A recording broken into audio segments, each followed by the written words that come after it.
that indeed we are struck down, but we are not knocked out of the ring. We are still in the ring. We are still fighting on. We are soldiering on, knowing He who is leading us. And we cannot give up. Paul, being hunted by 40 men. See, you can be hunted by any other person. Who vowed not even to eat and drink. See, when the person says, I'll get him, and so I will not drink, neither will I eat before I get that person. Such a man is determined. Somebody has not eaten. Somebody has not got anything to drink.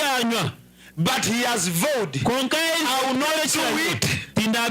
Unfortunately, the Bible doesn't tell me. After failing to get him what they did. I don't know whether they went back to their homes and ate food. But one thing I know, they had vowed, so furious, to make sure they get Paul. Praise be to God. His manservant this time escaped. And at the times he was put in jail. He was casted in prison. He lived behind prison bars. He lived in countries he never knew about. But he soldiered on as a soldier of Christ. And he never gave up. Oh, friends of God. Unless we are so good at forgetting, basing on where Jesus has gotten us from,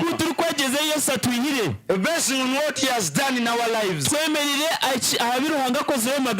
oh, we should remember and stand. Let me tell you, I know something about you.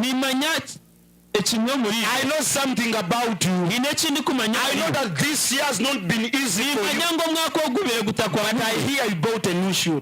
I hear you bought a new shoe.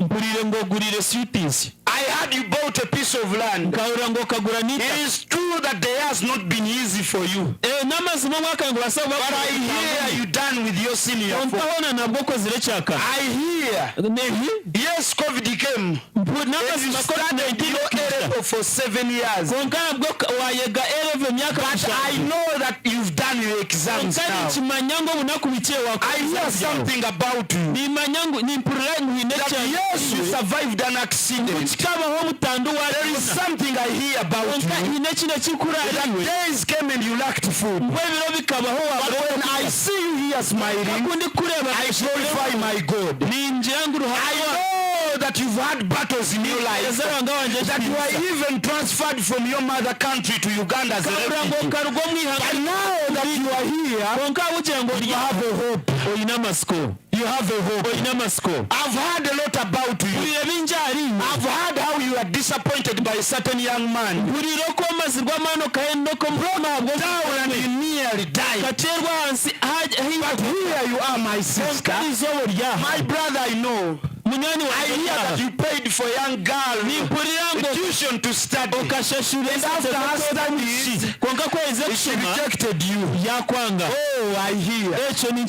But you are here smiling. Praise be to God. I know how temptations have come your way, but you have not given up. And you're still looking up to the help of your Father. Yes, God is faithful. Much has taken place in our lives, but God is faithful. He is faithful. There is a positive but. There is a positive but. That's why sometimes for me I say, at least afadhali hachiri. Yes. Yes, I've not gotten all I wanted in this year. At least I have survived. Because men are buried. Yes, I've made some losses. But I've survived.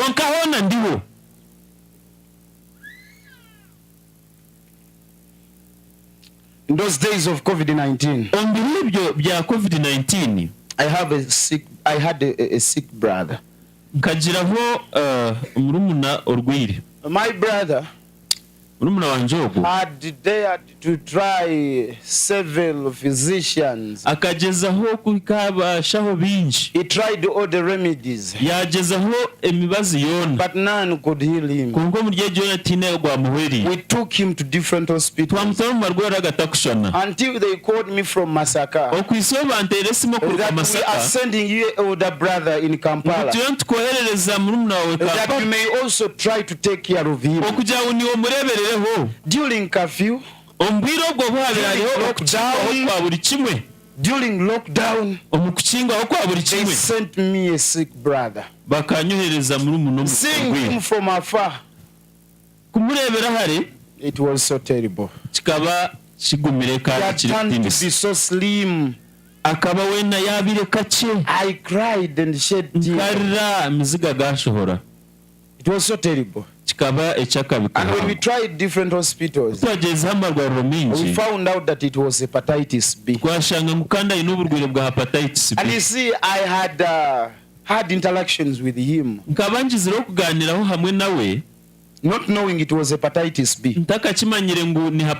this deadly disease. And now that it had taken time, it had turned into those guys in the hospitals, the way they write their jargons, you wonder.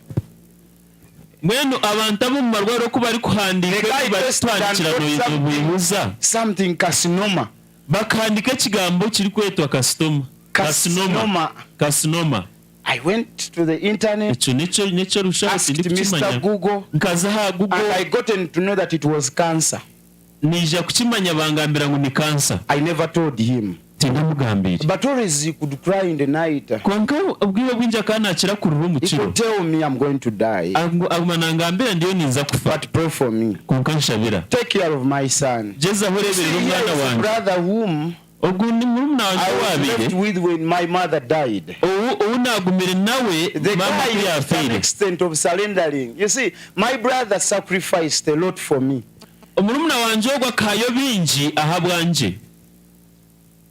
I was in P2 and he was in P3. He decided to remain in P3. He decided to stay in P3 so that we may study together in the same class, because he wanted to protect me. We could move together in the night. A lot we experienced together. And so I was also committed to see that he can be well. We broke all the barriers. We visited all hospitals. All hospitals. Reaching some doctors whereby if you could stay for 5 minutes, that was 50K. Every 5 minutes you pay a doctor 50K. We sold everything we had just to make sure that we can save his life. But all in vain. Later he died. After I had prayed to my God. You see, in my family I'm the only Adventist there. And being a pastor, I always prayed for my brother. I cried to God, if you can only save him, I'll be having something to tell my family. Before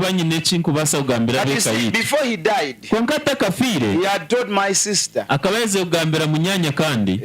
Chelsea's prayers were ceasing.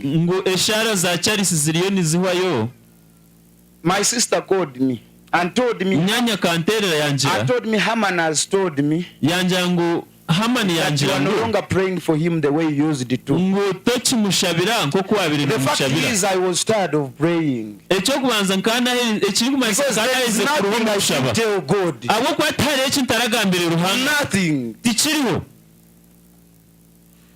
But then after he died, unaku bwaho ya. We had to go for burials. Twazahambye kuzika. And after that, ekyo kucyaruzireho. We even gained the sense of going to the hospital. Twagira munakenje ko kuzomwirwaruro to get the jabs of hepatitis. Okuronda nembazi yo kuronda hepatitis. We went there. Twazayo. The first brother entered, tested, murumunawe bachebeza, injected. Bamutera nebika. The second one tested negative, injected. Ondijo bachebera bashanga tarimo. Ondijo bashanga tarimo. And the cousin. Nabandi bashanga uburwire tutabwine. But for me, I wanted to be the last. Because according to the way I associated with my brother, my heart was already convinced that I contracted hepatitis. Going there, he took the blood, tested, he came back to me in the room. He put on a beautiful smile. Then my heart told him that is hepatitis. I am a counselor. Then he said, have you ever made any test? I told him, doctor, I don't have time here. Tell me. He said, but you see, this disease can be controlled. Someone can say, I told him, doctor, tell me. Then he said, you are positive. I got frozen. But I had to remain strong.